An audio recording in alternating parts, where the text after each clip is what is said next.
A few years ago, I was peer pressured to pick up Vampire Savior, a fighting game that came out in 1997. I finally gave in and agreed to play it for at least a couple of weeks.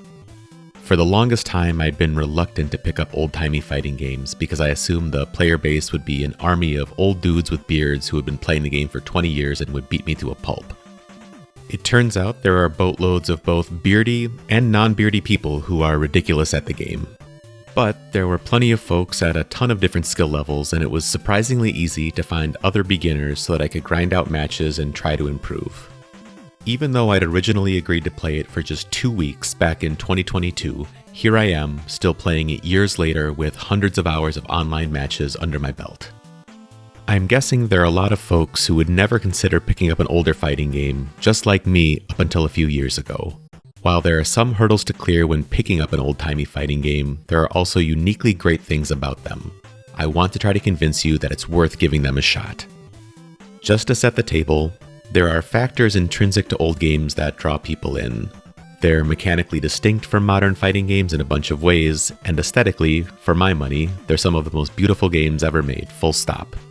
I want to put game mechanics or aesthetics aside though, and talk more about all the other reasons you might want to give these games a try. Fighting games that are being actively supported and updated will get regular patches, with the developers buffing and nerfing characters and changing system mechanics. My guess is most people will view this as a positive thing, but I think it's a double-edged sword. Whenever I'm playing a modern game, I find it really hard to motivate myself to get into the weeds. It's just hard to see the point of learning something that might not be in the game a month from now.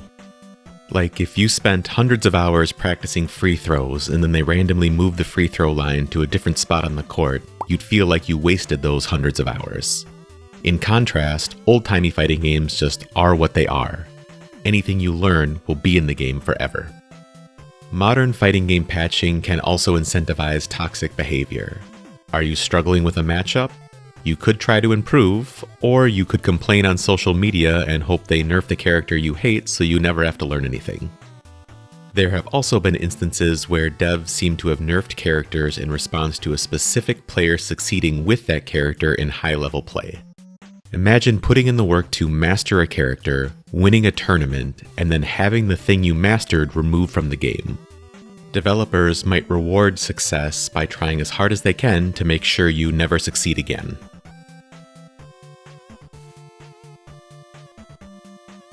After learning the basics of a fighting game, at a certain point you need to dive into learning specific matchups to continue leveling up. You need to understand how your opponent's character works so that you can make meaningful strategic decisions. Modern fighting games make this very, very difficult.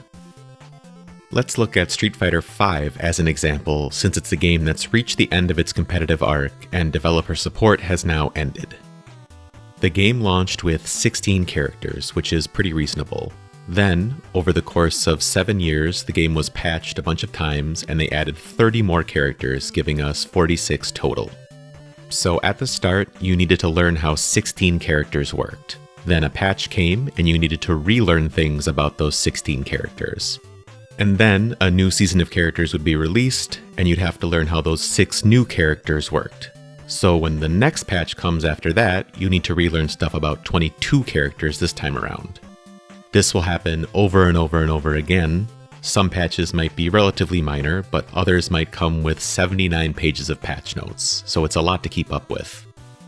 I honestly don't think modern fighting games really have a way to escape this. Their business model requires continuously adding characters and selling them to monetize the game. This isn't unique to fighting games. As I write this script, League of Legends has 168 champions. This is just the inevitable outcome of how live service games are monetized. When there's a conflict between good game design and making money, the money tends to win. In contrast, old-timey fighting games have a reasonable number of characters, a lot of the time just 15 or 20 of them. This means you can realistically sit down and learn every matchup, and it means you'll actually run into any given character pretty often and be able to put that matchup knowledge into practice. I began the video talking about the negatives of patching and how there's not a lot of incentive to learn something that might not matter a week from now. Reason number 3 is along those same lines. Learning a fighting game is a big investment of time and energy. If I enjoy a fighting game enough to spend countless hours learning it, it'd be nice to be able to keep playing it as long as I want to. For old games that still have active player bases, this is pretty guaranteed. This is how old stuff works in general. If something has survived for a few decades, there's a very good chance it'll still be around a few decades from now. People are still playing Super Turbo and Third Strike, and I'm pretty confident that I'll still be able to get VSAV matches in 2040, assuming human civilization doesn't collapse by then. Contrast that with Street Fighter V. When Street Fighter VI launched in mid-2023, Street Fighter V support and development ceased. CEO is one of the largest annual fighting game tournaments in North America, and CEO 2023 took place shortly after Street Fighter VI came out. Alex Jabali, the tournament organizer, stated the following: "When SF5 dropped for the first time at CEO, I still got 50 emails or requests if Street Fighter IV would have a tournament at all. When Street Fighter VI dropped this year, I only got 2 messages asking for Street Fighter V, and nobody even applied to have it as a side event. Do with that what you will." Imagine learning and grinding out a game for 7 years, only to have it disappear off the face of the earth.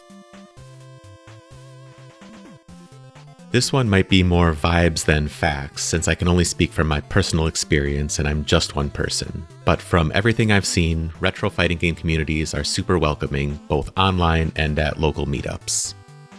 It's probably for a combination of reasons. Having more players getting into the game benefits everybody and keeps the scene healthy. It's also probably partly due to the games having zero developer or publisher support. The lack of patching sort of weeds out people who are just around to complain, and nobody is getting into Super Turbo or CVS2 for the money. They're there for the love of the game. I've also found that the online experience is just nicer across the board. People seem more interested in playing longer sets, which are a lot more valuable for learning. And after a set, it's usually pretty easy to hit up the other player in Discord or wherever and kind of talk through things.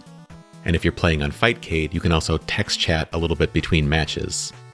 I feel like this helps get you closer to capturing the experience of actually sitting and playing next to somebody in person. I personally find the anonymous ranked grind of modern fighting games to be kind of soul-crushing and exhausting. So playing retro fighting games online is a breath of fresh air. If you've only ever played modern fighting games, I'd really encourage you to try an old-timey fighting game or two. Getting into Vampire Savior legitimately helped reignite my love of the genre. I really hope this video helps somebody out there find their version of that. Thanks for sticking around to the end of the video. I go by Zissou online, and if you want to find more of my stuff or support me, here's where you can go. Catch you next time.